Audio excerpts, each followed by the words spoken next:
Distinguished guests, ladies and gentlemen, my name is John Dollard. I'm the Associate Vice Chancellor of the Australian Catholic University, and on behalf of Professor Greg Craven, our Vice Chancellor, I'd like to welcome you to the St Patrick's campus. For those of you not familiar, ACU has 7 campuses spread along mainly the eastern coast and more recently in Adelaide. We have grown dramatically over the last 5 years, doubling in size to over 30,000 students, 9,000 from here, and this strangely makes us the largest Catholic university in the English-speaking world, something we neither expected nor indeed were aware of. It's our great pleasure to host forums such as these as part of the broader intellectual discussion of what's happening in our community and to be an active and vibrant part of that community. I'm sure you're going to enjoy this evening, and Pat is a fantastic speaker. John Gleeson from psychology equally so, and I look forward to hearing some of the feedback. So Mark, thank you for this evening, and ladies and gentlemen, I hope you enjoy yourself.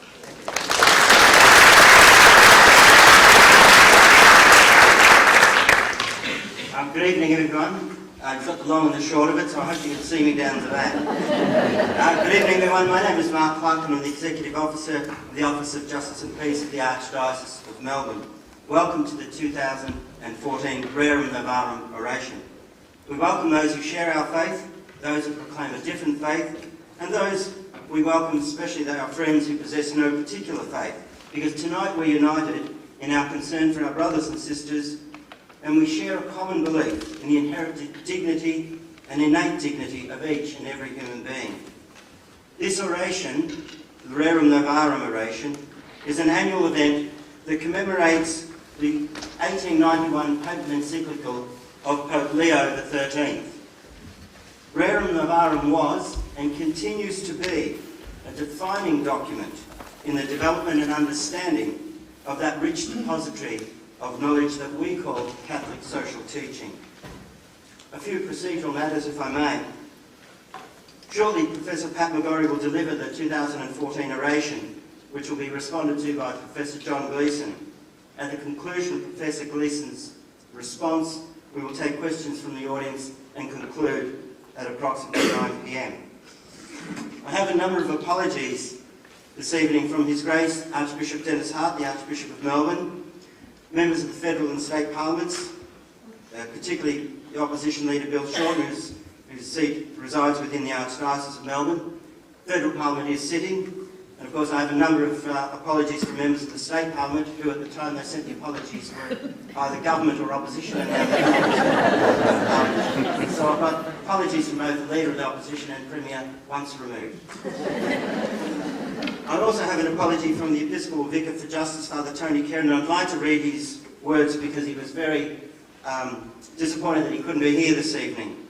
Dear friends, it may seem like young people have always felt that they are not understood by society, and it's a time-honoured, if painful, part of the maturity process to find one's sense of self and place in the world as a unique and valued contributor to the community. The realisation that this process is so much more difficult for those whose mental health is compromised is only recently being acknowledged. We can do so much more.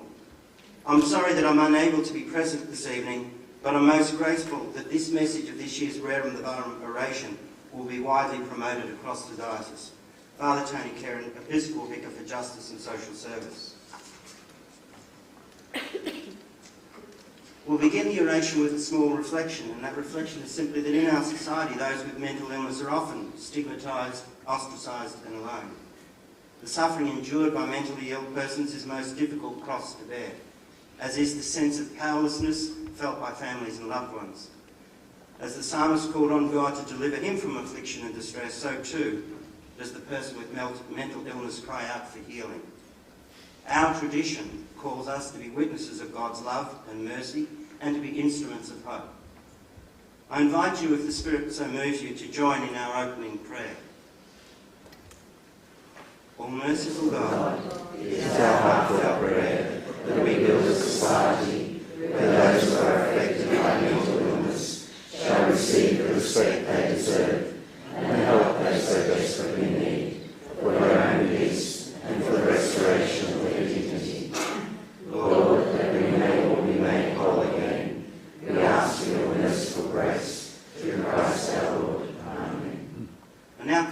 Tara O'Toole, the Project Officer with the Office, as is customary and proper, to acknowledge country.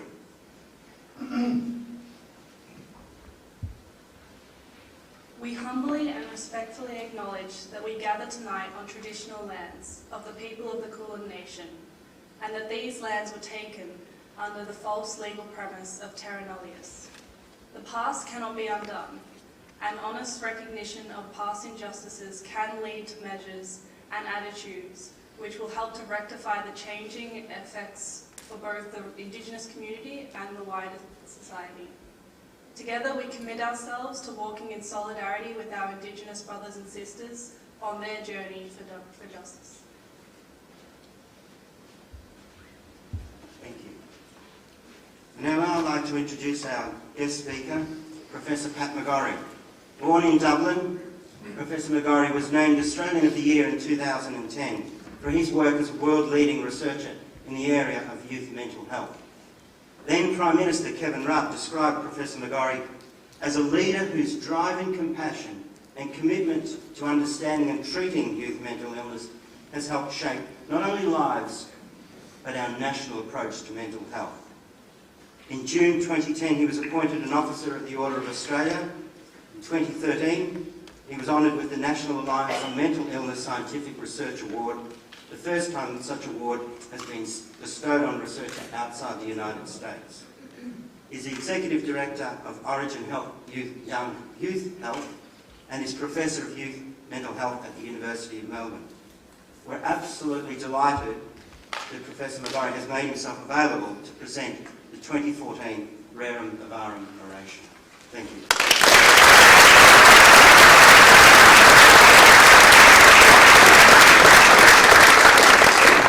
Thank you, Mark, and good evening, ladies and gentlemen. And first thing I'd like to say is what a great honour and privilege it is to be asked to do this lecture, because, and just hearing the background to it, the social justice aspects of mental illness and the beautiful prayer at the beginning, I just feel this is a really great thing to be able to do. So thank you.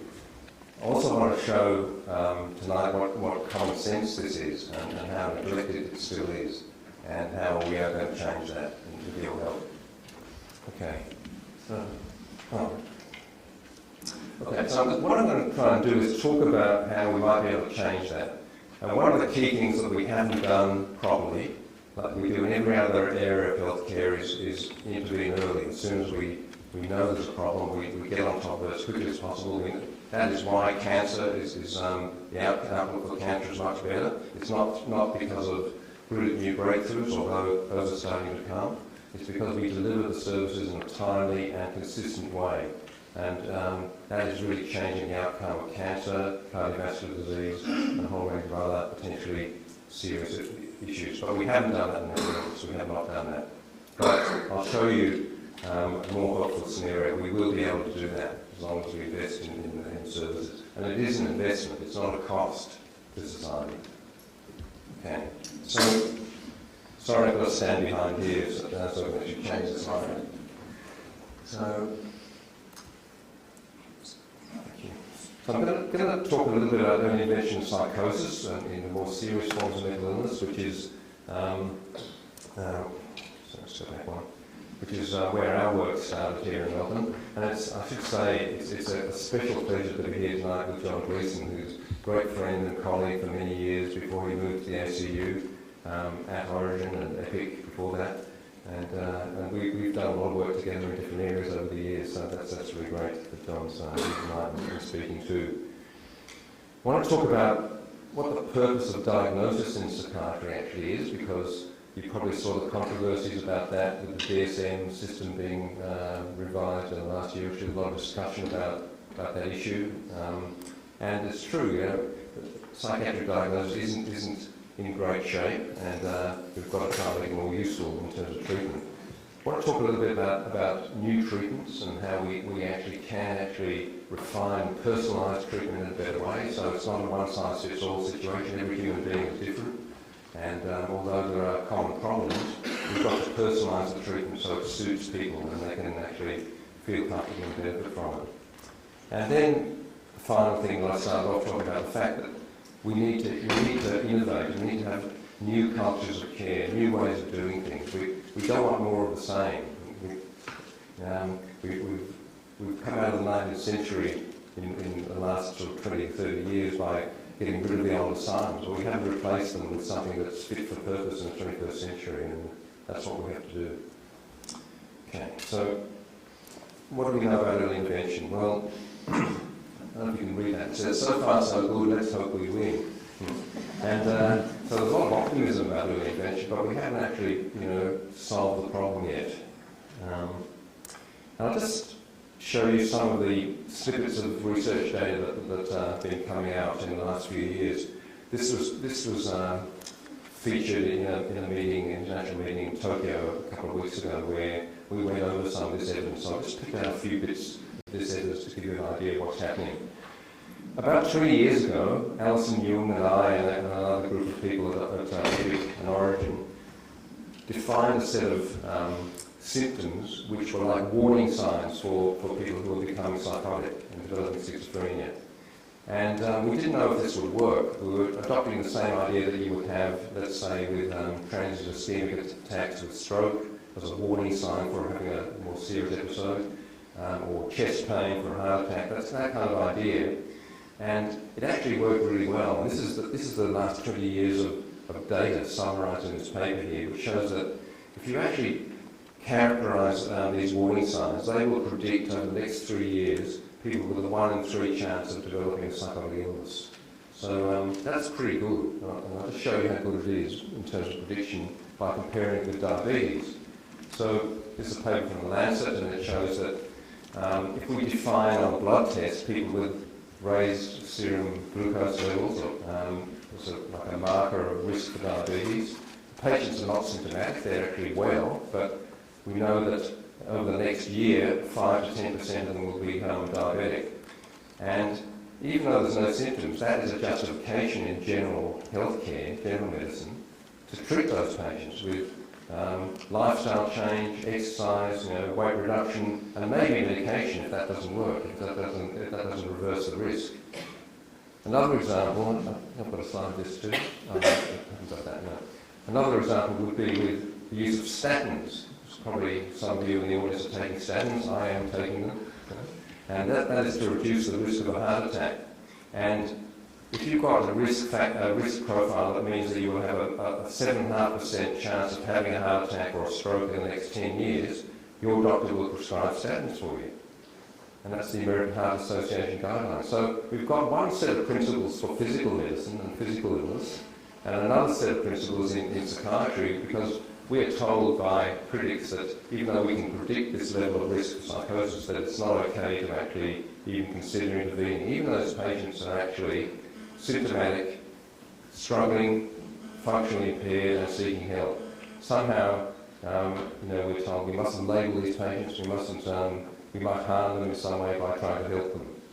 So you're dealing with completely different mindsets in some people's minds with mental health and physical illness. So we've got to kind of bridge that gap. Obviously, we've got to make sure we don't harm people. We've got to actually show we can benefit.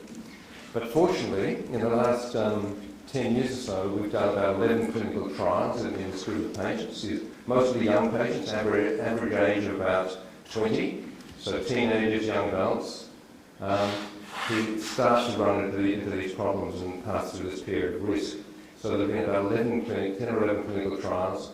We know from these studies that we can reduce the risk of that movement into psychosis by about 50% over the next 12 months. Now that is a big thing. 20 or 30 years ago when I started working in mental health, no one would expect you could do that. There was an idea that if you were programmed for schizophrenia, you were going to head in that direction and nothing would stop it. This shows that we can actually at least delay it. It doesn't say we've cured it, but it shows we can actually reduce the progression. And actually these young people do benefit in the short term. Now what's the treatment? Mostly it's cognitive behaviour therapy, which is a safe and evidence-based psychological treatment. It's not just specific for psychosis, it's used in a whole range of mental health problems. But what we find from these trials is that is sufficient to reduce the risk of progression, probably through stress reduction and improving coping and strengthening I suppose, the psychological attributes of the person. So that's one thing that seems to be effective. Fish oil, omega-3 fatty acids in one trial was dramatically effective in reducing the risk, and we've just done a big replication of that, which we're analysing the data for now. Low-dose antipsychotics were also found to be effective, but we don't use them because the risk of using medication as opposed to these more benign treatments is greater. So obviously we hold medications back until they're really necessary. So that's an important thing. So the earlier you go in treatment, the safer the treatment has to be. Okay, so this is progress. This is the study I was talking about, the replication study of the fish oil trial, which was done in about 8 or 9 different centres around the world with our colleagues working this problem. And most of the patients are actually recruited here in Melbourne and also in Vienna, in Austria. And this data will be analysed soon.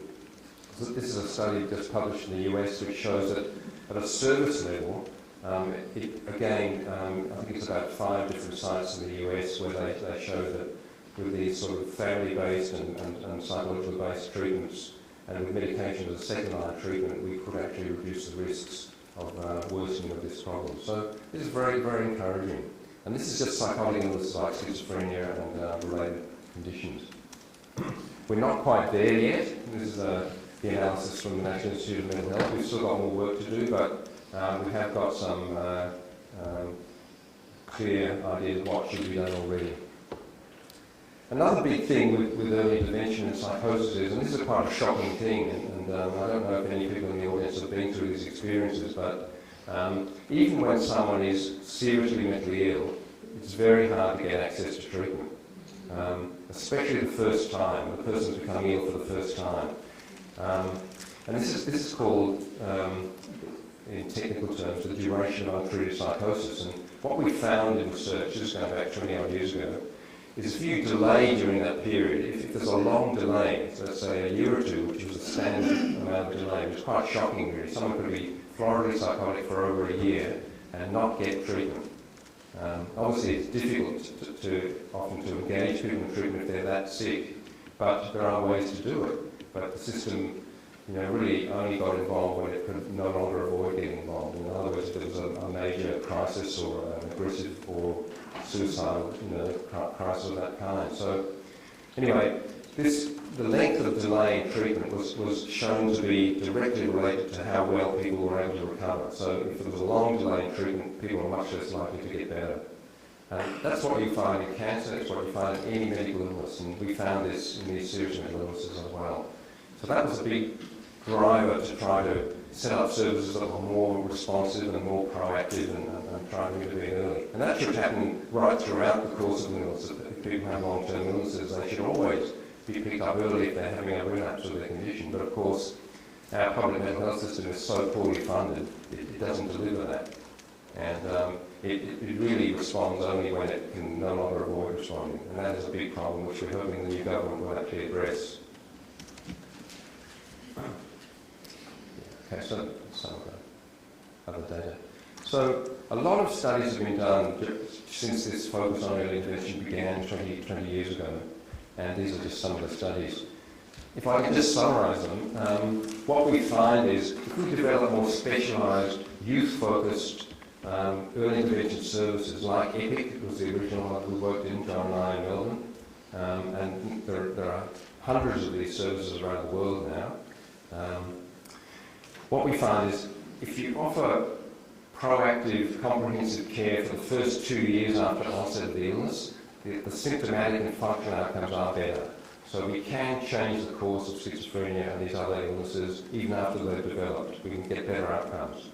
And more recently, what we found is if we add in vocational interventions to help young people return to school or work, and John's work with relapse prevention, if we put all those things into a package, we can get up to 90% of these young people back to school or work, which is, dramatically better than traditional care, which with people with long-term schizophrenia probably only about 10 to 15% of them are able to work. Well, this is 90% recovery in these early stages, provided you actually invest the resources in doing it. Now, what we also have found is that if they're discharged from these services after 2 years and referred to traditional services, traditional standard psychiatric services, many of those gains are not sustained over the long-term follow-up. Some of them are long-term changes, but many of those benefits that occurred in that first more intensive treatment period get washed away because of the poor quality of care. And that's not a reflection of the people working in those services. It's more a reflection of the underfunding and the poor investment by the system in those services. So it's as if you had cancer and you're given a course of chemotherapy, and you really need 12 courses of chemotherapy to have the best chance of recovering from the cancer, and the government can only afford to give you 3. That's what we're dealing with in mental health. We started off in a good way, but the investment is not there to sustain the recovery. And if that was happening in cancer, what is happening in mental health, there'd be riots in the streets, there'd be, the public would not stand for it, but currently this is what we're dealing with, and our state governments have not been held to account over it. So all these studies are pointing in the same direction. These early psychosis services also show reduced suicide rates, which is obviously a big risk for these young people in these early stages of illness.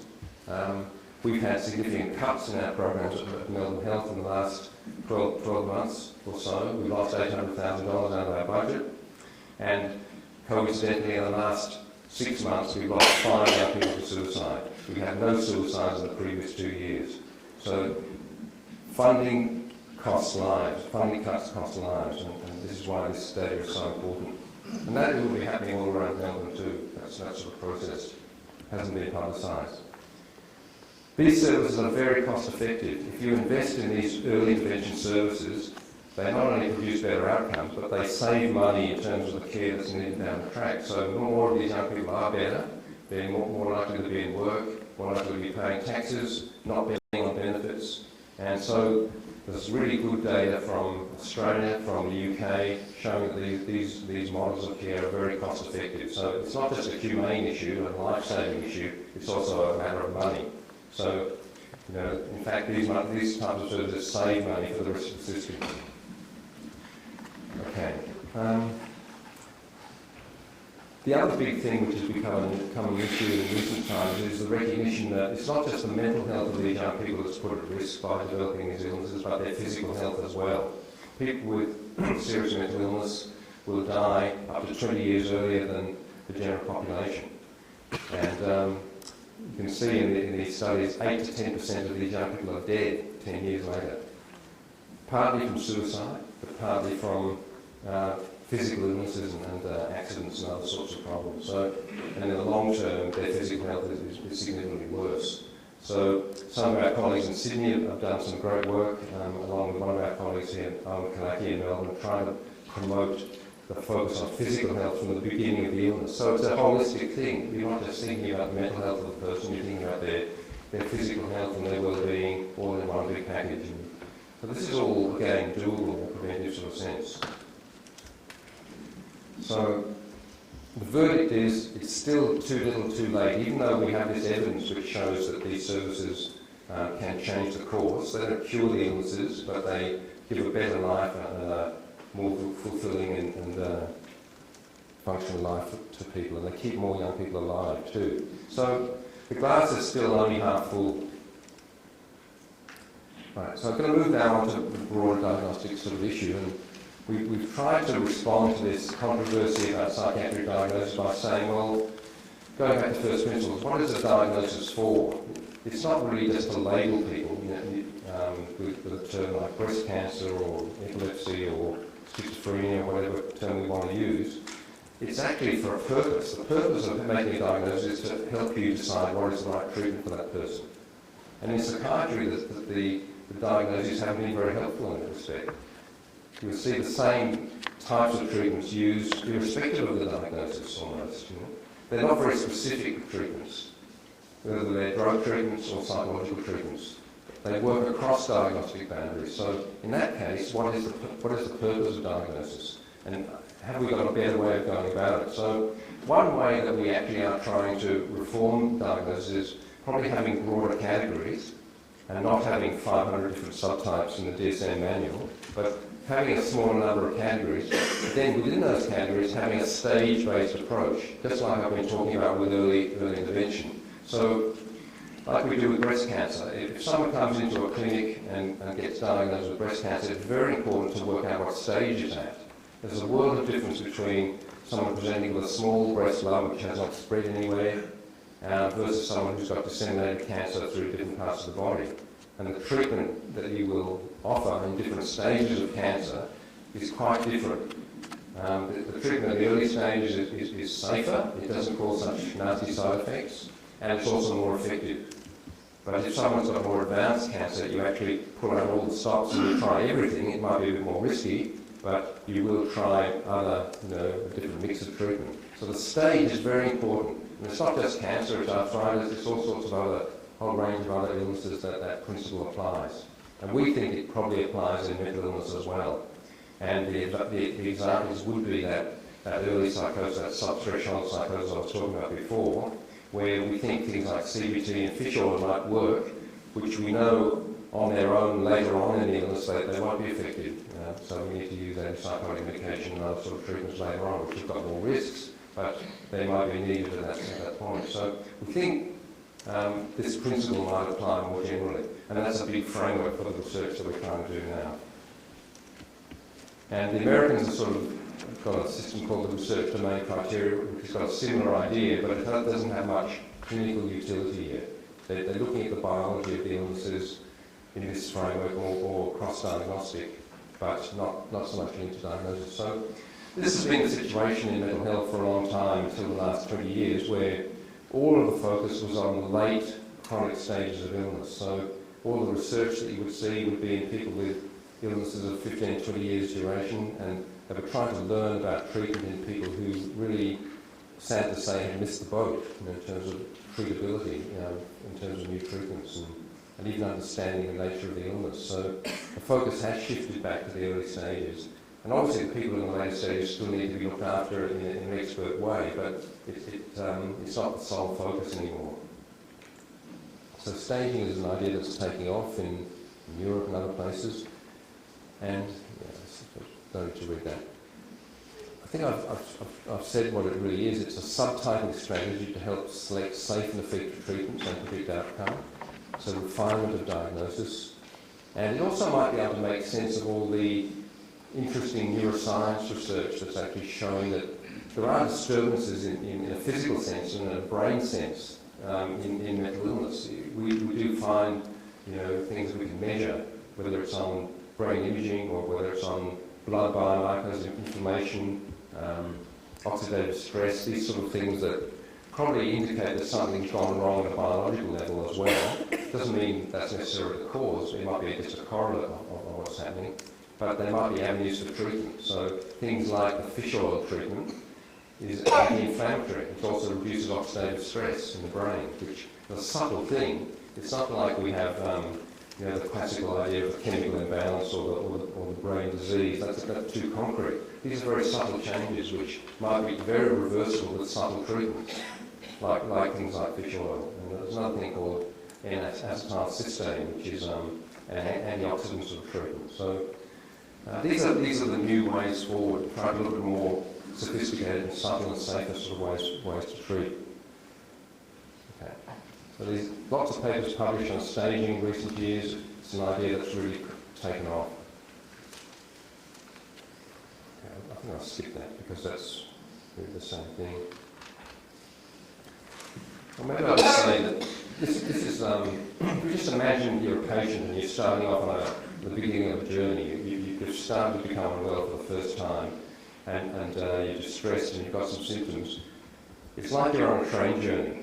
And you've bought a ticket, but you've got no idea where that train is actually going. So what we're trying to do is sort of predict, which type of illness you actually have from kind of symptoms which indicate distress and the person's struggling, but we're not quite sure what's wrong. The whole idea of something's not quite right, but we know the person needs an assessment and some help. But often mental health professionals and certainly GPs will be very confused when they see these young people at this stage of illness and they won't know what to do. They'll be tempted to think, oh, it's just a stage, it's just it's just teenage angst or something, and in some cases it will be that, so we don't want to, overreach here. But it could be the early stages of this journey. The trouble is, this is way too simplistic, because first of all, the destination is not as clear as all that. And secondly, we can't really predict from these early stages exactly which course the person's going to, not strongly enough. So this is what we think is a better model. So we think in the early stages that people will have a sort of a different mix of perhaps low-grade sort of symptoms, depression, anxiety, and they'd be struggling, they might have less energy, their relationships might be under stress, they might be having problems with concentration, they might be failing at school or work for various reasons, and everyone will know there's something wrong, and they're not the way they used to be 6 months ago, but they won't know, they won't be able to fit them into these classical diagnostic categories, so people will think, oh well, we're not really sure. But the problem is a lot of the damage is done in this early stage before it becomes clear. So this is the sort of model that we're trying to explore. And we're also trying to make sense of what the biomarkers are doing across these different stages of illness. So if we take blood or we do a brain scan, what does it mean? What does it predict? And there are big European projects now which we're part of, which are trying to use big samples and things like machine learning to predict much more accurately what sort of treatment people will need and what sort of pathway they're going to follow. So it's getting much more sophisticated and serious based on these sorts of models. Okay.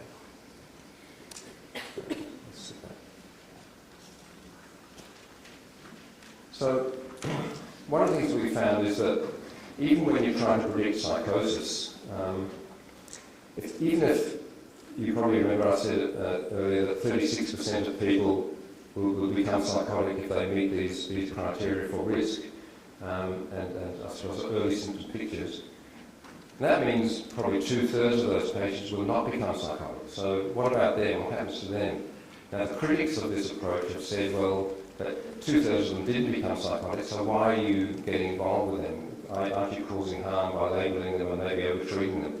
But when we followed up these patients over up to 15 years, only 7% of them didn't have a diagnosis during the follow-up period. The rest, if they didn't become psychotic, they had either persistent threshold psychotic symptoms or they had depression, anxiety and substance misuse. So it wasn't a benign condition. They were at risk for psychosis, but they were also at risk for other psychiatric outcomes as well. And they didn't do well if they didn't get help. So this is a lesson that the current categories are not specific enough for us to really pigeonhole people, but we know they have a need for care, and it's probably a broad range of things they need. And because the treatments are not so specific, it doesn't really matter, as long as they're getting case management, CBT, and safe, types of treatments at the beginning. That's fine. Doesn't really matter what the diagnostic sort of pattern actually is. But then, at some point, in some of these patients, medication may become necessary. And even there, the medications are non-specific enough that they can be used across these diagnostic categories a bit. So when you hear about off-label use, it sounds like it's a bad thing, but it's sort of inevitable when you're dealing with these types of mental health conditions. If you've got any questions or comments about that, we can come back to that. So these are the outcomes. The bottom line there is that 68% had non-psychotic disorders over the follow-up period, so only 7% had no disorder during follow-up. So it's yeah. Okay, so let's move on to treatment a little bit more. Now, this is something I've probably already talked about a bit. When you think about normal health care, physical health care, there are many situations where, well, I'll just describe the sort of things that happen. First of all, normal people are allowed to get health care, even if they're not unwell. So an example would be normal pregnancy. You're allowed to go and see the doctor, you're allowed to get Medicare rebates and so on, even though you're not ill, you're just pregnant. So you're allowed to see the doctor and get health care, even though you don't have a disease. If you've got a high-risk pregnancy, you're still not ill, you're at risk of something, some ill health occurring, but again, you're allowed to get health care. I've already talked about the examples in cardiovascular disease and cancer and diabetes where asymptomatic people are allowed to get health care. You're allowed to go to a doctor for a checkup, and Medicare will regulate that. No one tells you, I'm sorry, the triage system says you're not allowed in, you can't see anyone, which we hear all the time in mental health. Come back when you're really suicidal. The other argument that some of our colleagues, even in psychiatry, will say is, well, these young people, they've just got transient or temporary problems. We know that 50% of young people in the transition to adulthood will have a period of mental ill health that will meet the diagnostic threshold. But some of our colleagues that have done these studies say, well, actually, most of these young people will get better without treatment, so we shouldn't really help them. Would you say that if it was an asthma attack or a flu?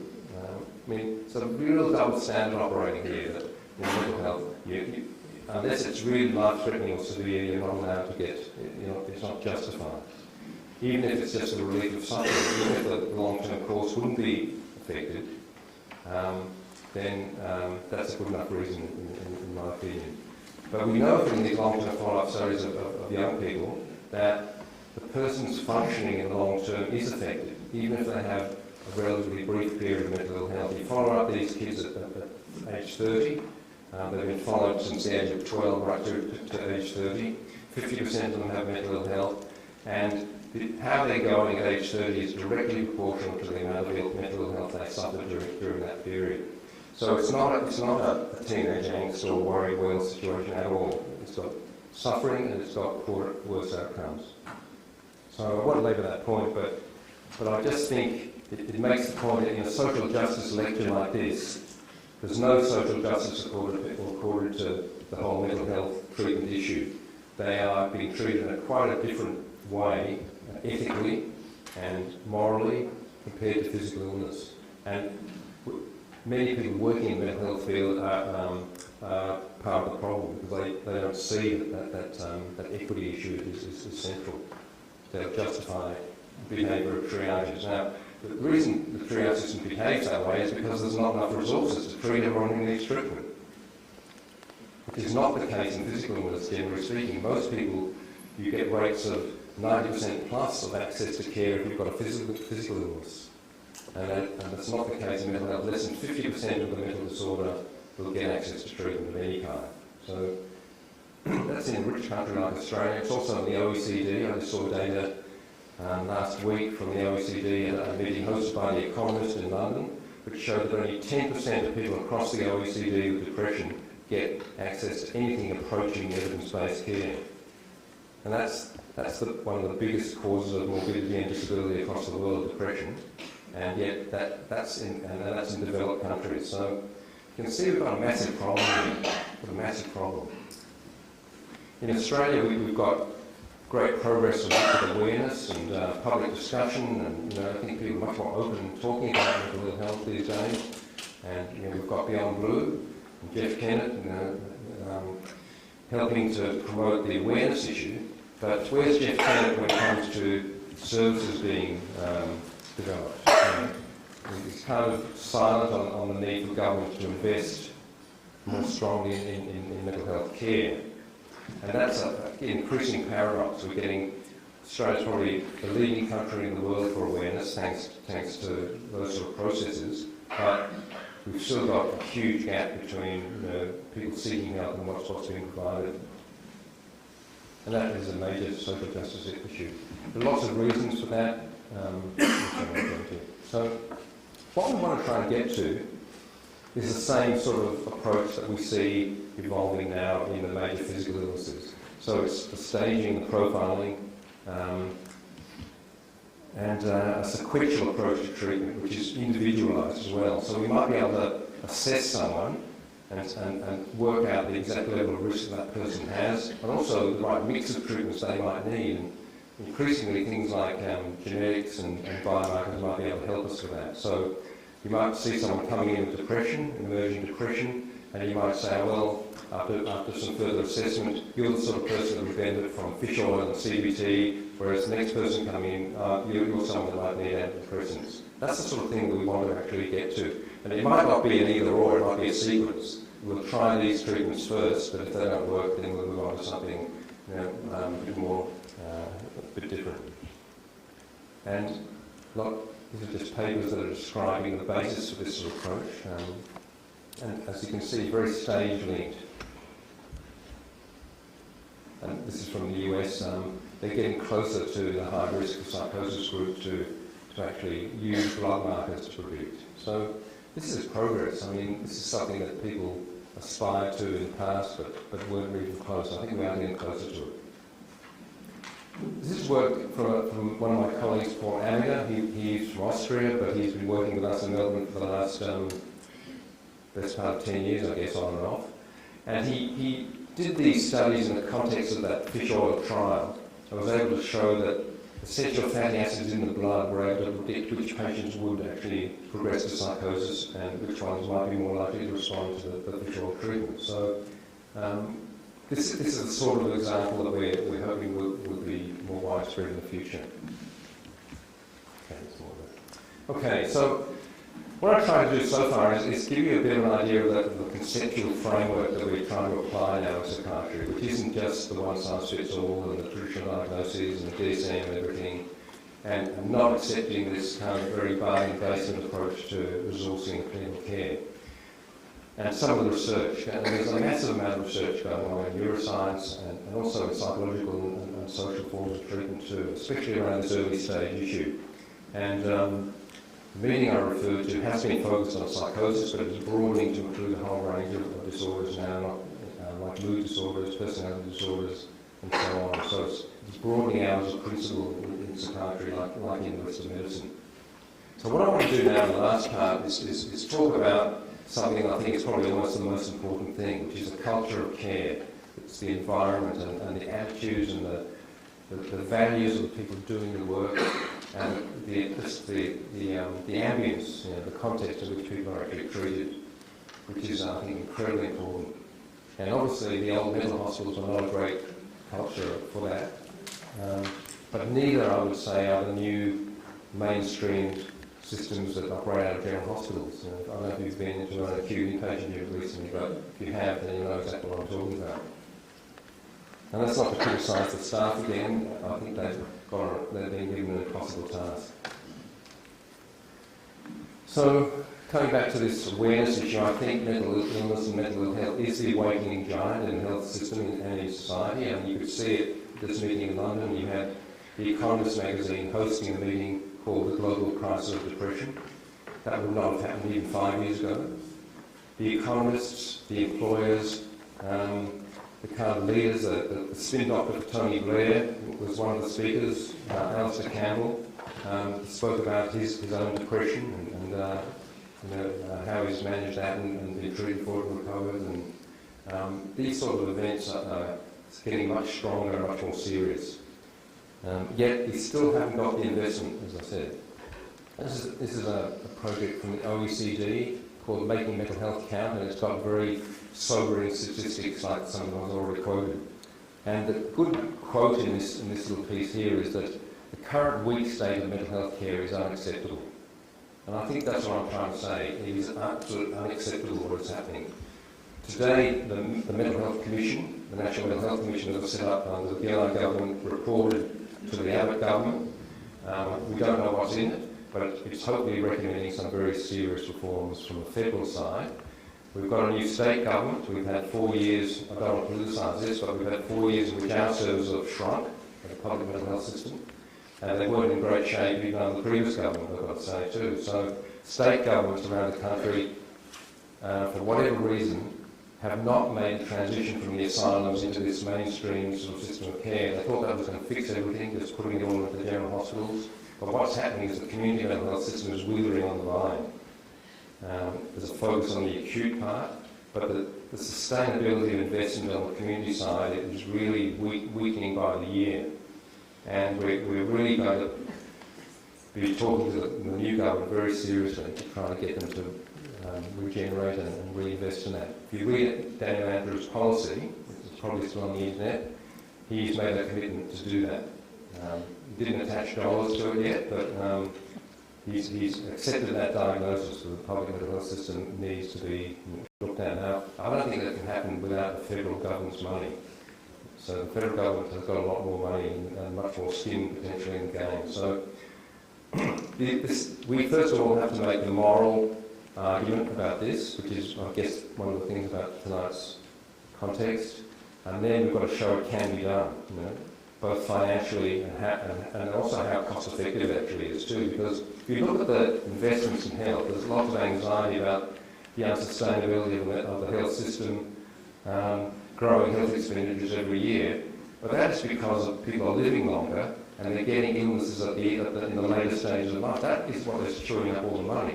Now, that's a humane argument, and people might decide we've got to keep doing that, but that is not an investment, that's a cost. When we're talking about mental illness, it's an investment, because if we can get another 20% of people better, and avoid them going on the DSP and allow them to work and pay taxes, just the pure economic argument is just unassailable. And we've got really good data on that now. But what we haven't done is invest in treatment systems that do that, even though, as you can see, the evidence for effective treatments is improving. So that's the argument we've got to make. And it's not just a rational argument for Treasury or for, I suppose, logic. The voters have to believe it. The voters have to realise the inherent self-interest in this argument too. And then I think the politicians, and you might get a bit of a perfect storm happening then, if all those things can align. It's better if it happens through leadership, so that's leadership is important at the political level, but I think ultimately the politicians are very influenced by what the public really want. And so how we translate this awareness and this natural conversation on mental health into the voters expecting and demanding that these services are in place, that's the thing we haven't pulled off yet. That's what we need the public's help and collaboration with when we're working in the field. And it's sometimes hard for people like me and John and colleagues like that to get the confidence of the public because of the underinvestment in public mental health care. There's not a lot of confidence in the value of mental health treatment, and it gets criticised a lot, and I can understand why. But under optimal conditions, which we need to create, it's going to be really good. So just finish the last part by telling you about some of these reforms. This is more economic data, which is very strong too. If mental illness is included in threats to GDP worldwide, there's a World Economic Forum data, $16 trillion will be shaved off GDP worldwide, and that's because it's happening in people in the working years of life. It's the same thing. So mental health is more important for GDP than cardiovascular disease if you look at those sort of numbers, and because of the timing in life. So if you look at mental health, and this is the area that we work in, so we're probably a little bit biased, I could say, but the logic is very strong. We think investment in teenagers and young adults is the most important thing. Doesn't mean it's the only thing, but there are probably about 10 things we should be doing in mental health care that really are good investments, but this is one of them. And I'll just show you some of the reasons for that. Obviously, everyone who's a parent will know this, but you invest a huge amount of social capital and all sorts of things in getting a young person from childhood right through to the threshold of productive life. And at that point, let's say the 19-year-old or the 21-year-old, they're ready to go. And the worst thing that can happen is that they don't make it. They die from suicide, or they become disabled and they can't complete their education. They don't fulfil their potential, even if they do manage to complete education and work. If they, because of mental ill health, they can't actually, realise their potential. And that's what these long-term studies of young people and mental ill health really show, that 50% of them will have a problem. Some of them will die, probably many hundreds of young people every year from suicide around Australia. 2,500 people die from suicide every year in Australia. It's 40% more than the road toll, mostly preventable. We spend a fraction of money on suicide prevention than what we spend on the road toll. And these are lives that can be saved and futures that can be saved too. So this argument about the mental wealth of nations residing in mental health care is part of it. We know that unlike physical illness, if you look at the over 50 bit, that's us, or some of us, physical illness is the main problem in the over 50s.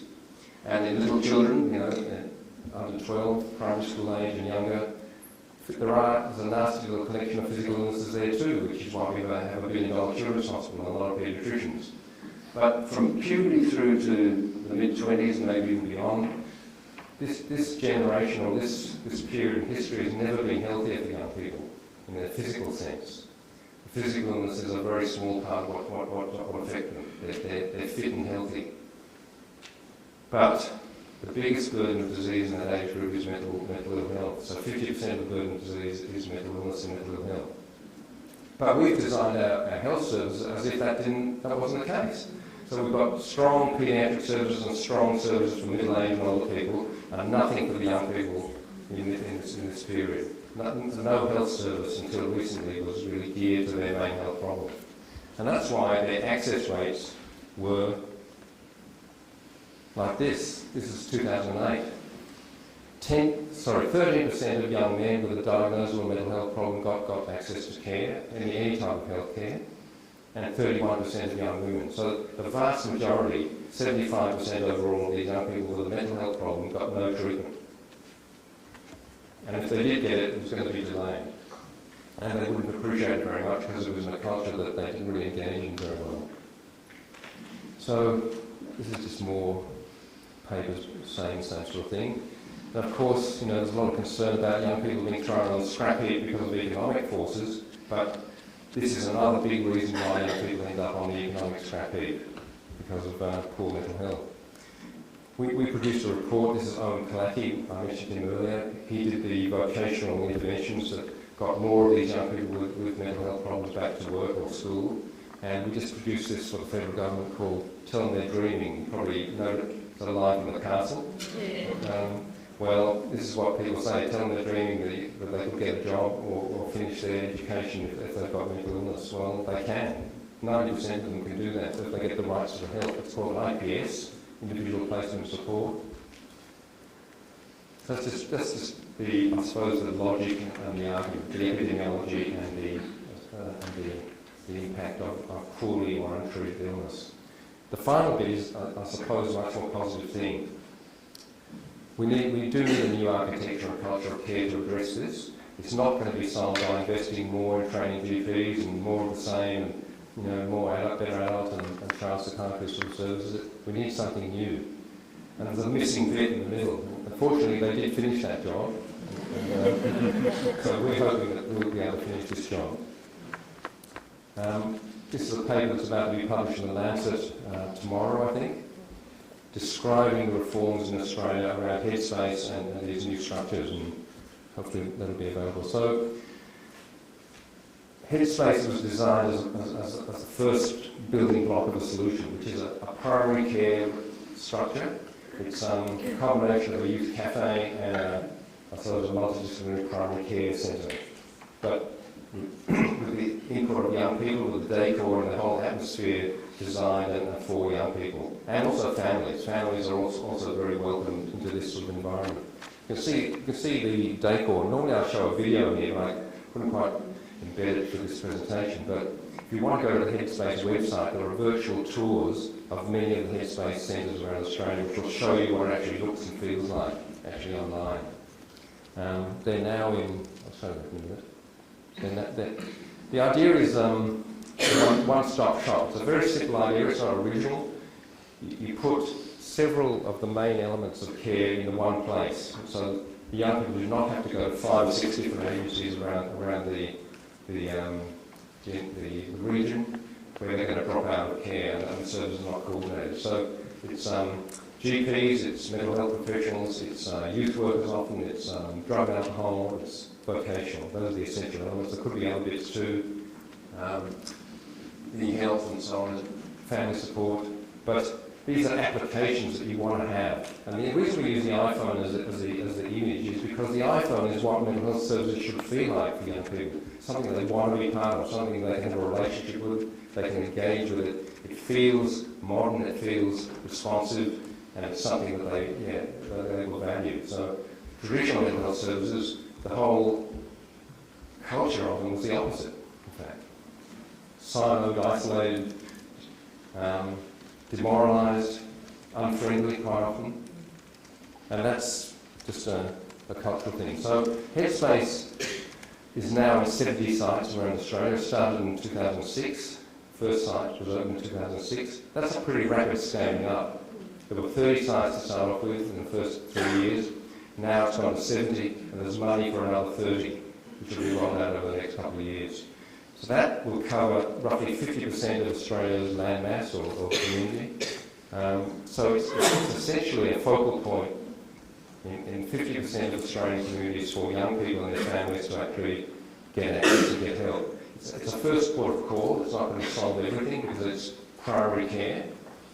About a third of the young people that come into a Headspace site will have more complex problems, and then they do have problems because the backup system hasn't been built. They'll have to try to get into the CAM system or the adult system, which won't be very responsive because of resourcing and other reasons, but it is the first pass. There's data published on about 22,000 young people in the medical journal of Australia this year, which describes the access and the characteristics of the young people.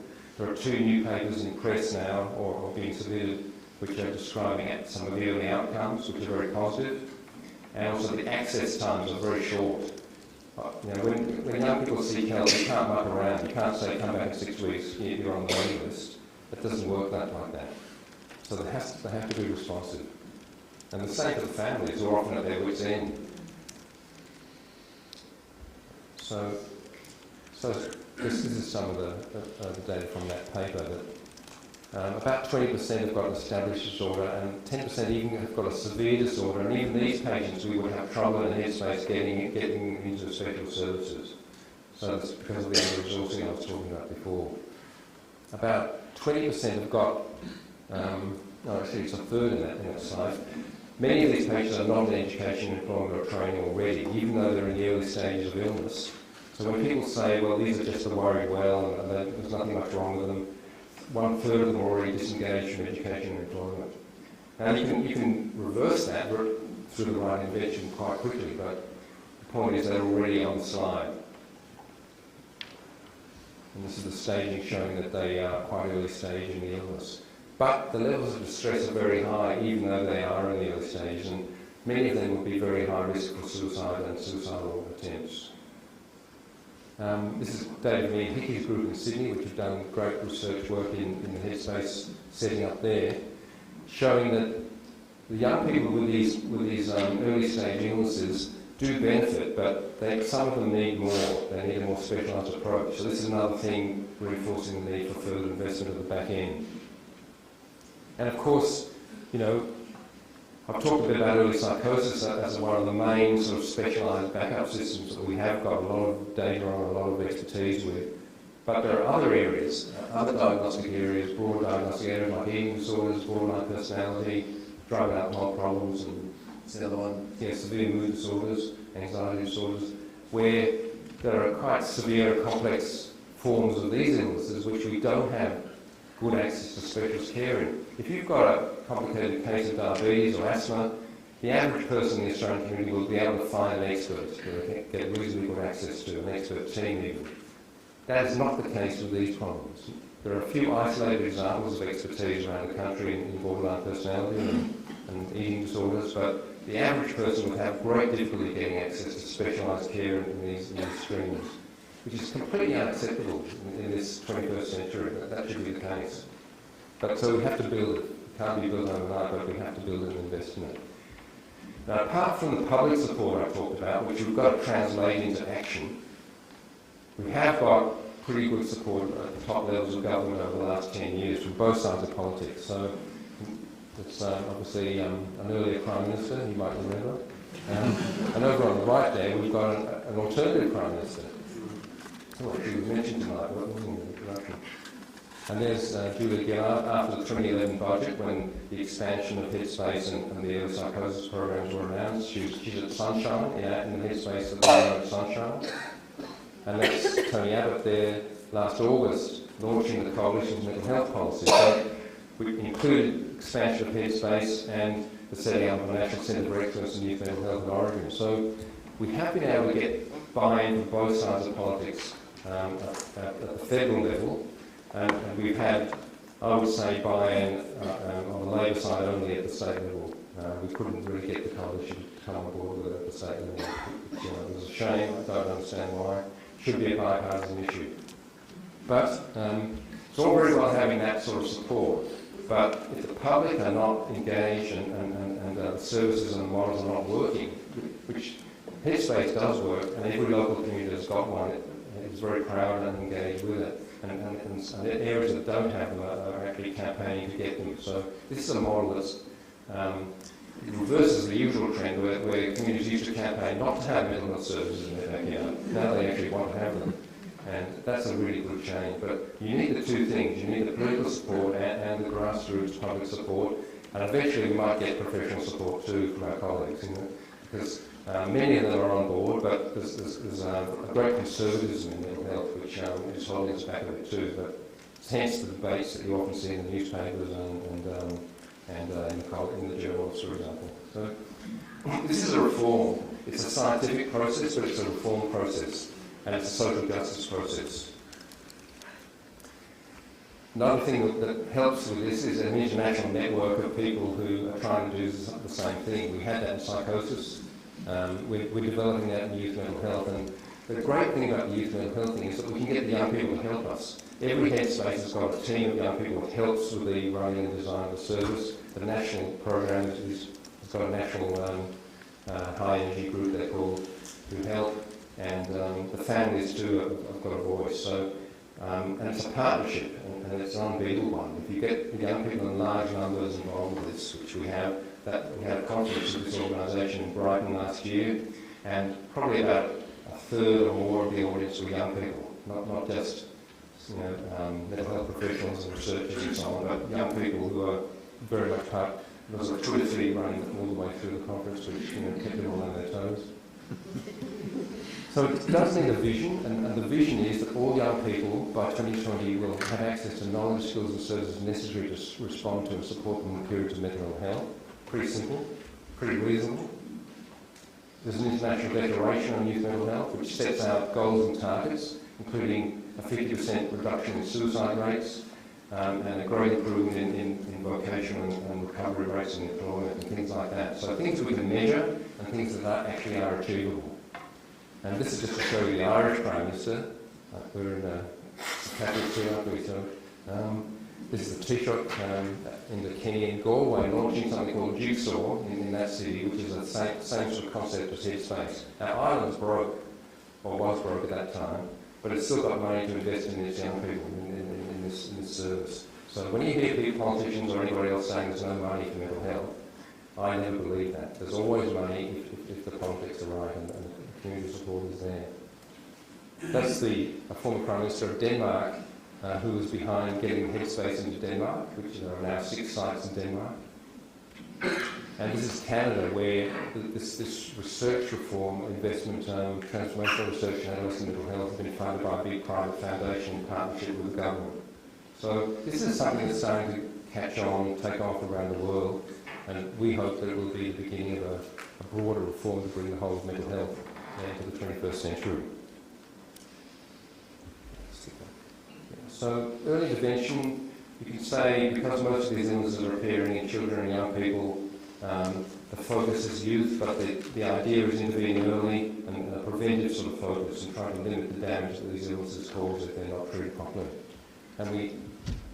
So I think we are. I mean, the state election probably a bit preoccupied with that at the moment, but we were at a fork in the road, and I think we as a nation are at a fork in the road. Are we going to, with the National Mental Health Commission report being handed in today, we are at a bit of a watershed moment really in mental health, and I think Australia is the one country in the world that can really set the example on this, but it really needs the public to sort of back it. So public lectures like tonight, especially when we have a social justice theme, are really important, and I want to thank you all for listening, and I want to thank all my colleagues here. I couldn't fit everyone on the slide, but there's a lot of amazing people that have contributed to this whole reform process over the last 20, 30 years, and not just in Australia, but in many parts of the world as well. So I think we're in a really good position, but we've got a lot of work to do. So thank you.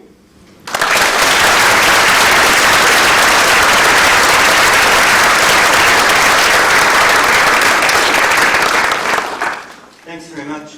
I'd now like to call upon Professor John Gleeson, a clinical psychologist with over 20 years' experience in the assessment and treatment of serious mental health problems, particularly in the field of youth mental health. Professor Gleeson is the current National Head of the School of Psychology at ACU. Thank you, John.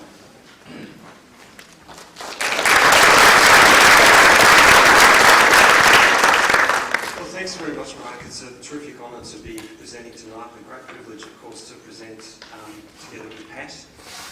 Sometimes we question the judgment of young people, but you have to also seriously question what I was thinking, agreeing to talk after Pat. So I'll promise not to sort of compound that fatal error by, debating with Pat or by going on for too long. So Pat's often made this compelling case for early detection and intervention in youth mental health, often using the very effective metaphor of a stitch in time. And through his scientific work and public education, he's reminded us all of the growing prevalence and complexity of mental health problems. And he's highlighted very well tonight that this all too often emerges at a critical stage of development for the young person, right at the cusp of this transition to adulthood. And clearly when serious problems develop of this kind, we can't just leave it to the young person to muddle through until the inevitable crisis. We can't expect the school system, as nurturing as it can be, and as fantastic as school counsellors and psychologists can be, to meet all the mental health problems. We can't leave it to families to suddenly transform themselves into mental health experts when acute and serious problems develop. And as Pat's already highlighted, our already overburdened GPs can't do it all. And with all due respect, Pat, why on earth would we leave it all to the psychiatrists? After all, we wouldn't leave the problem of obesity entirely to gastroenterologists alone, would we?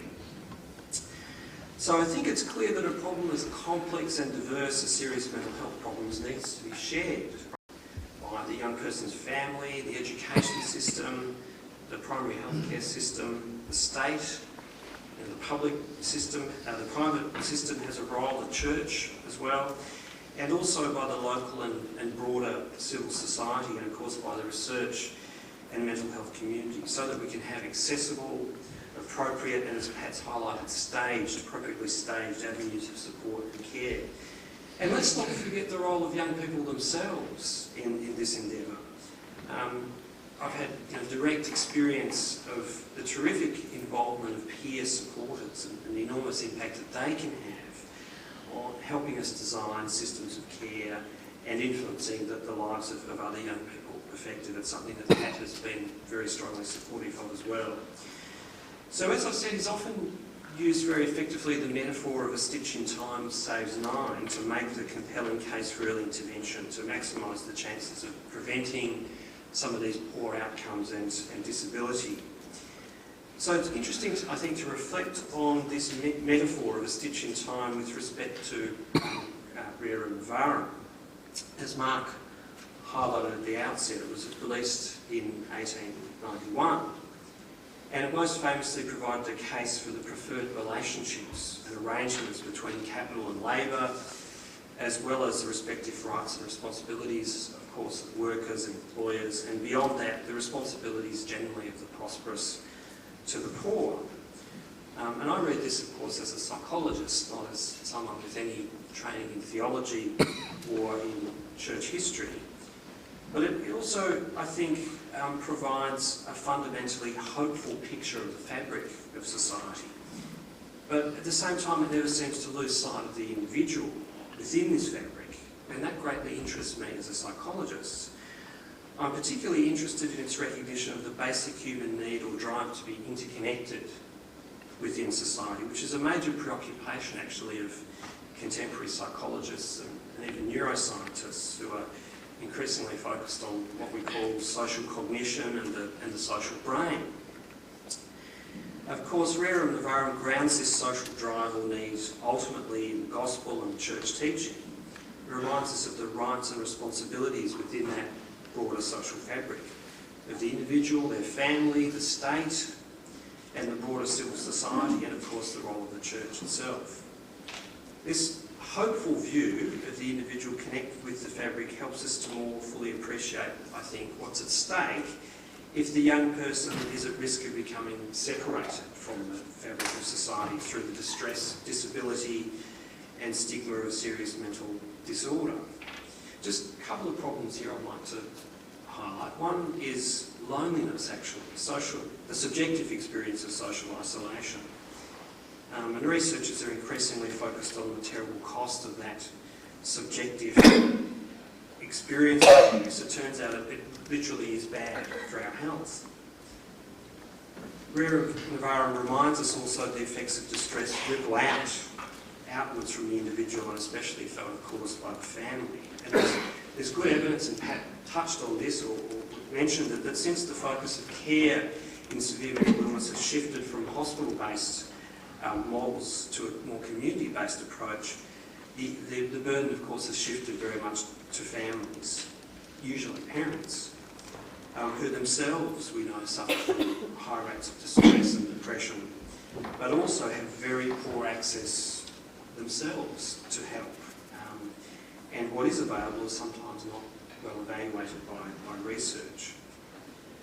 So importantly, the focus of reform in youth mental health has included a major shift in emphasis also to what really matters in treatment outcomes, not just symptoms but also recovery, including a meaningful activity through work and education. In other words, to maintain that meaningful interconnectedness with the fabric of society.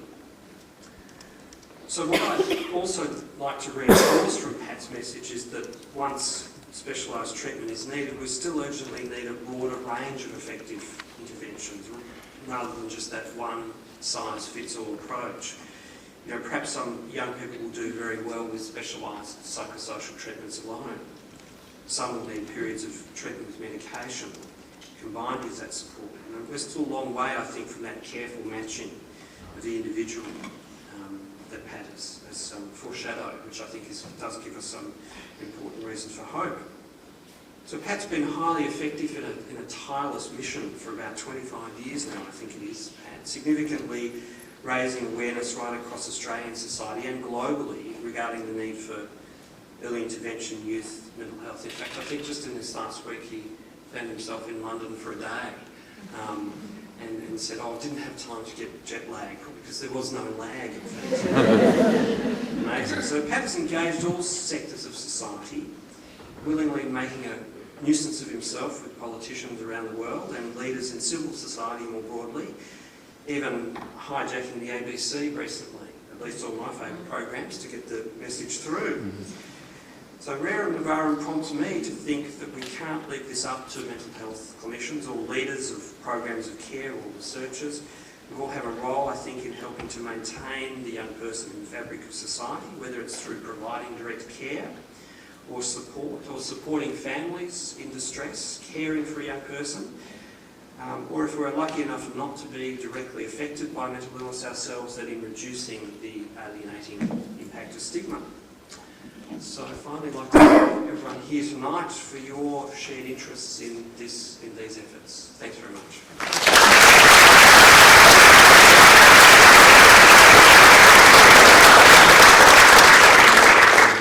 Thanks very much, John.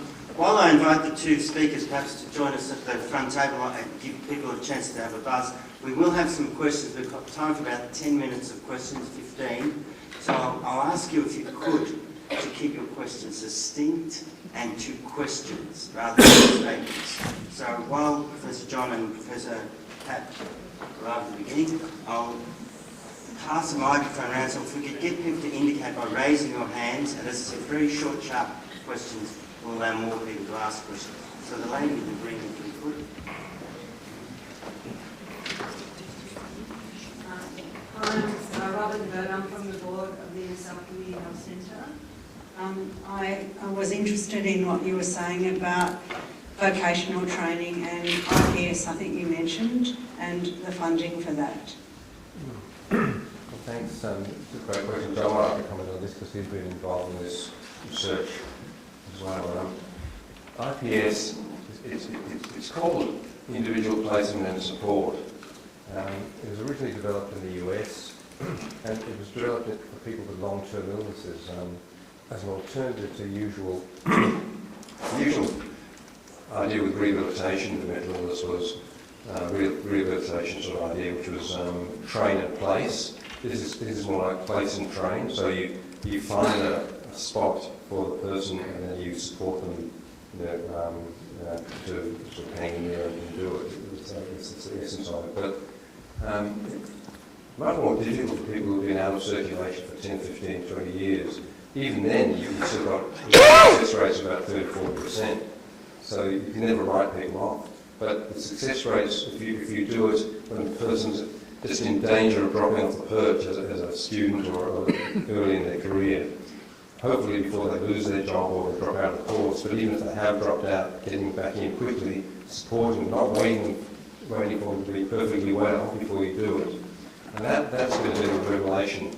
And it's also Owen's work, who worked with John and myself on this, shown that you get a career out of it, not just a job. You don't just get a job in McDonald's for 6 weeks. You actually get back into the pathway, and it's very important. In terms of funding for it, if you look at what Headspace provides, it's supposed to provide these services, but it currently doesn't do that very effectively because it refers the young people into the local job network, which hardly gets anyone jobs. I can see people relating to that experience. If the vocational work is on site, then it works a lot better. So we've been talking to Kevin Andrews. We had a meeting with Kevin Andrews on Friday. It's about the third meeting we've had with him as a way of softening the welfare reform that they're embarked upon to invest in putting these workers into the mental health services, particularly the Headspace site, so that they can become more profitable. So I'm quite hopeful. I mean, we can't rely on that yet, but we're getting a good hearing on that issue.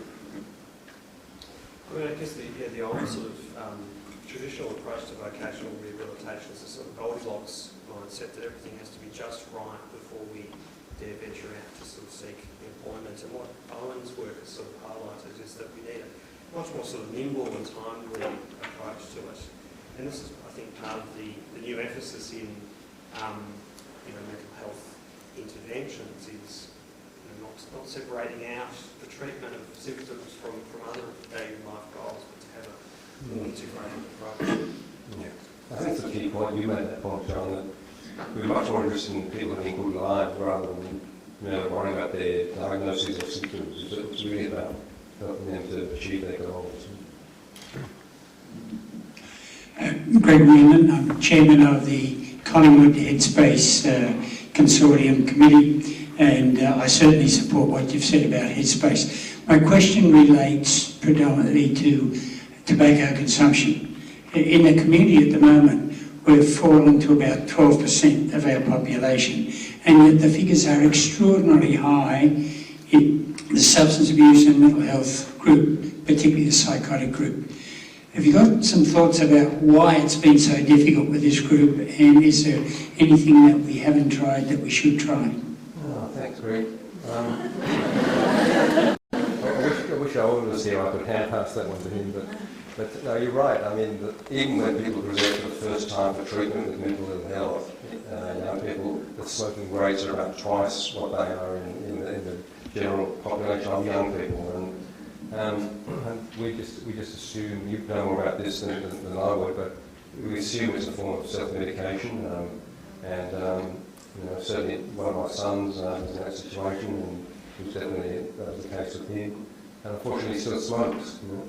So, I think it's an example of where you've got to get in really early if you're going to prevent that particular sort of pathway. But I don't think there's been a lot of talk about it.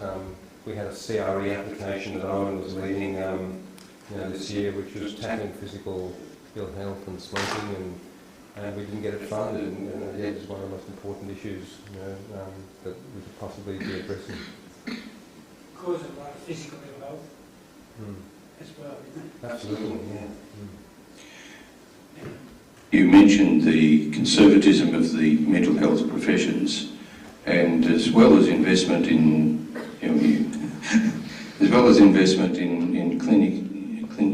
clinical and practice areas, is there also a need to invest in research and practice in the areas of culture and models of treatment? Yeah, absolutely. Thanks for the question. I think it's sort of an interesting question to understand. It would be good to understand a little bit better, because my sort of half-baked explanation is that when I started training psychiatry, I often used to joke that I trained in the 19th century, and unfortunately people believe me these days. But what I mean is that I trained in 19th century type thinking and 19th century environments, the old Dickensian institutions, and sort of mental health's had to come from a long way back, and it's been quite underpowered, in terms of leadership and politics within the health system. It's been put into the mainstream health system in these big hospitals, and it's weak politically, and it doesn't have the right mindset to sort of be innovative and reformist, I think, and it's always on the back foot. So that's part of the problem. Maybe it's partly some of the people that go into mental health. They're often quite caring people. They're not necessarily fighters, which you have to be in these tough sort of health systems if you're going to get your area sort of addressed. There's probably a whole range of it's a sociological issue, I think, which you're probably alluding to as much as anything, a socio-political issue. But to kind of make some sort of excuse for it, I think we do have to acknowledge that we started from a very low base, and maybe we're on the way up. I think no country has done something like Headspace. No country is as innovative as Australia, but it is resisted. Like any change is resisted when it first starts to happen.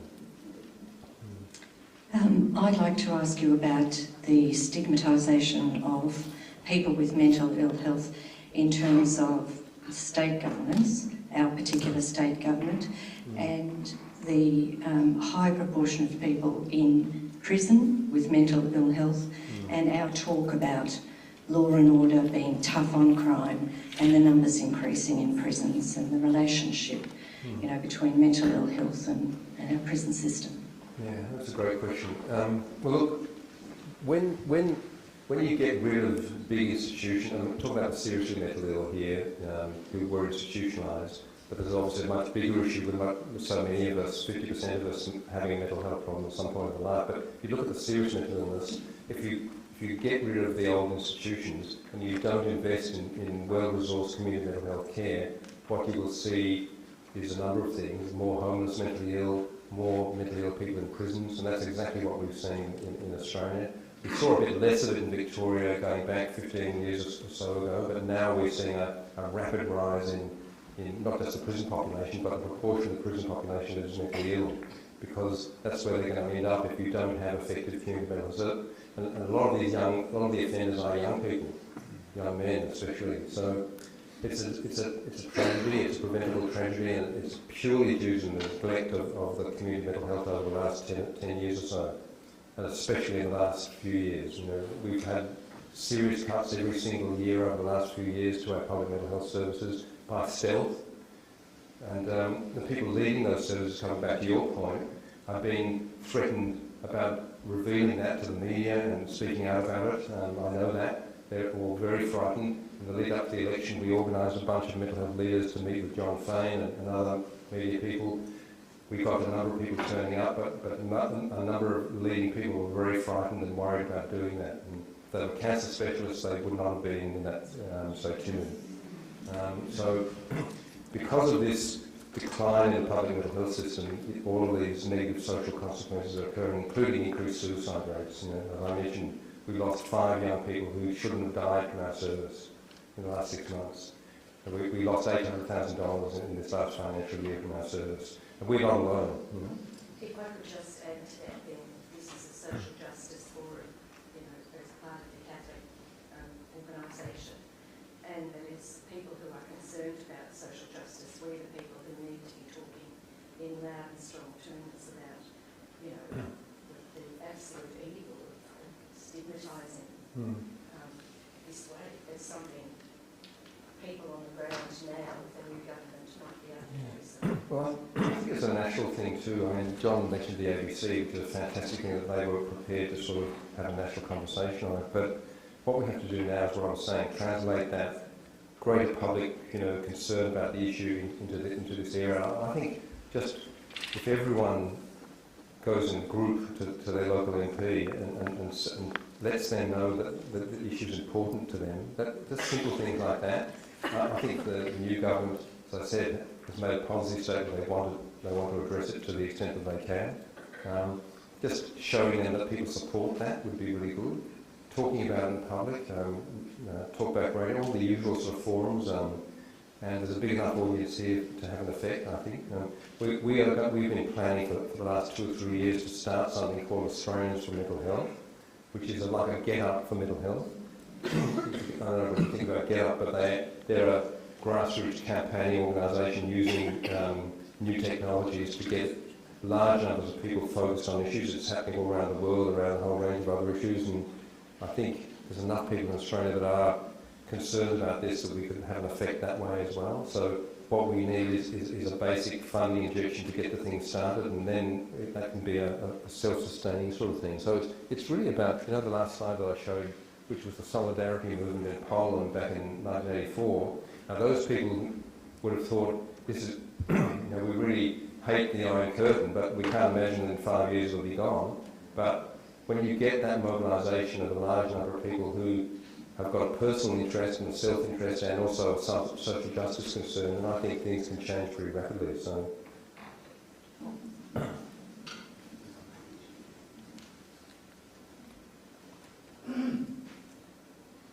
Hi, just in terms of your, when we talked about the wholeness approach, I was really interested to know, I have a son who has had a mental health issue for about 4 years now. He's 20, and we've had a lot of trouble in actually getting resources for not just his mental health but his physical health, the impact that it's caused.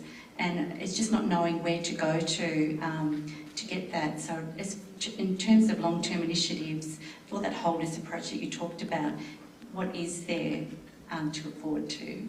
Did you say a holistic approach? Sorry, don't say wholeness, sorry. Well, if he's 20, he can go to Headspace for an assessment, and if he's got more complex needs, then they should help to try to assemble an approach. Don't you think, Greg? Yes, absolutely. Yeah. So I think there should be no reason why Headspace would not agree to see him, quite quickly. So I don't know where you live, but there should be one reasonably. Yeah, I did actually investigate, and it's just he actually in the western suburbs to access that particular Oration site. Okay, well, if you live in the western suburbs, But he doesn't. no. He actually in the western suburbs. Oh, that's to access Origin, but to access a Headspace, there's no catchment area, so if you can get to one, then you should be able to be seen. Yes. Go to the website. Go to the website. The website, yeah. The Headspace website, there's the things that find a service and probably find the one closest to you. And you can even come over to the western suburbs Headspaces if you want. We run 4 of them through Origin, and there's no catchment area for the Headspace part of it. So you're very welcome to I can give you a card later. I just wonder if the champion spoke about Jeff Kennett doing would be open. Should we seek out a high-profile champion to promote our cause? Well, that's sort of happening in many countries. That I mentioned Alistair Campbell, and I mentioned Jeff Kennett. We've got champions, celebrities, and so on. But I think ordinary people are more powerful, to be honest. I mean, the celebrities are great because they do reduce stigma a bit because you see the association of success and mental health, and that breaks down a few stereotypes there. I think we need all of these things. But the more people that in those positions that do help, the one group that we haven't had much help from, I've got to say, is the how can I call them? The captains of industry, the high-profile businessmen. Now, you've got to bet that in their families there's just the same percentage of mental health as in anybody else's family, maybe more. But we haven't had a lot of support from those people, I would say. Sports people, artists, politicians, We need more businessmen, especially those high-profile ones to actually help. And in a philanthropic way, in terms of medical research, mental health research gets about something like 7% of the NHMRC budget. It's 13% of the health burden in the society, so it's funded about half the way it should be from the national government source. But in the private and corporate, the sort of philanthropic sort of world where cancer research gets wall-to-wall funding, and Children's Hospital and all these other charities, mental health research is even lower as a percentage in that world. So that's another example of what I'm saying. The corporate and philanthropic world, they've been very good to us at Oration in the philanthropic world, but in general, those areas need to step up big time.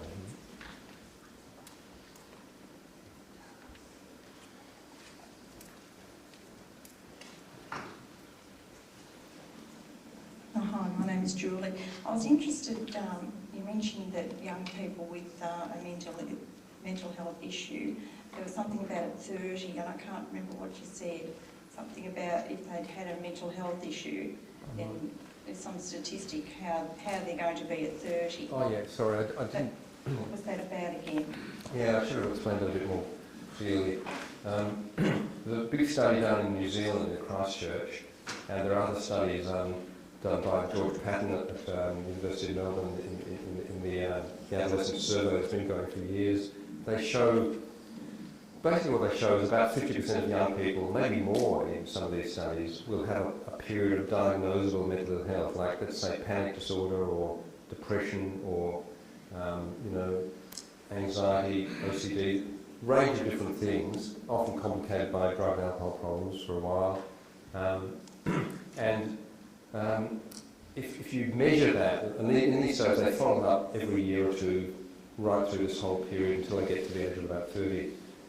And they find that probably about 2/3 of it is moderate to severe, and about 1/3 of it is transient and pretty mild. But there's a dose-response relationship between how much mental health they've experienced, so how much of the time they've had poor mental health, and how they're actually functioning at age 30 in terms of the number of friends, how they end up educationally, whether they're on benefits, how much they're earning even their income is affected by it. So I was just trying to make the point, mainly because a lot of people will say, well, this is just the worried world. There was even an article, believe it or not, in the Medical Journal of Australia this week, written by one of our psychiatric colleagues in Adelaide. I won't say who he is, so I don't embarrass him, but he said, the story basically says, the headline of the story is, "Let the children cry." That's what he says. What he's saying is that young people need to suffer, basically, if they're going to actually value life and value the positive things of life. It's like that written by a 15th century ascetic philosopher, This is a psychiatrist writing this, and it's saying it's okay for young people to actually go through these periods of mental health because as long as it's not life-threatening, they're going to benefit in some mysterious way from it. Well, this sort of data, as opposed to opinion, shows that it's not a good thing to let them suffer because they don't do as well and they might die, actually.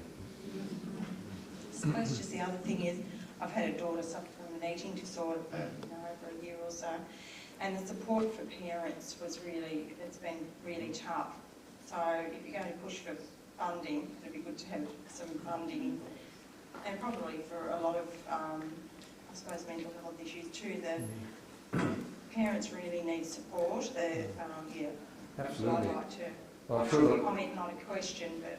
Yeah. Thank you. Well, I'm sure a lot of parents in the audience can relate to what you said. I certainly can.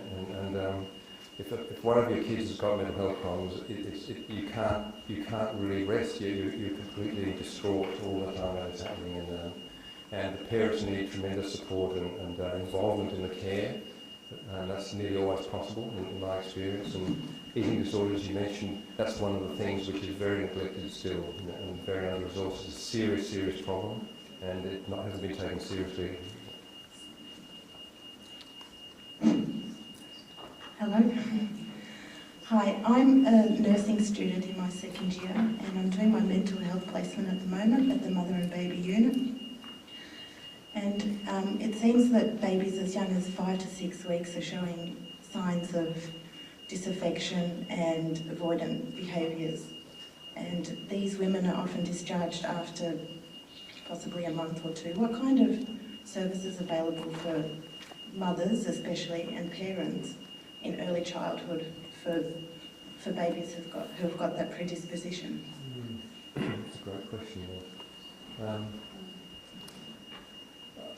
I think that's a great preventive opportunity as well, because you're not just dealing with the mother, you're dealing with the future of the child too, and a lot of the issues that cause vulnerability to mental health later on in life happen in childhood, don't they? So I would say not much, probably. What would you say, John? I mean, you know? I was just thinking about, in some of those situations, there may well have been missed opportunities beforehand, of course, and often depression, for example, after birth. There's sometimes been a history of that as well, early in life, for that mother, and I guess the early intervention.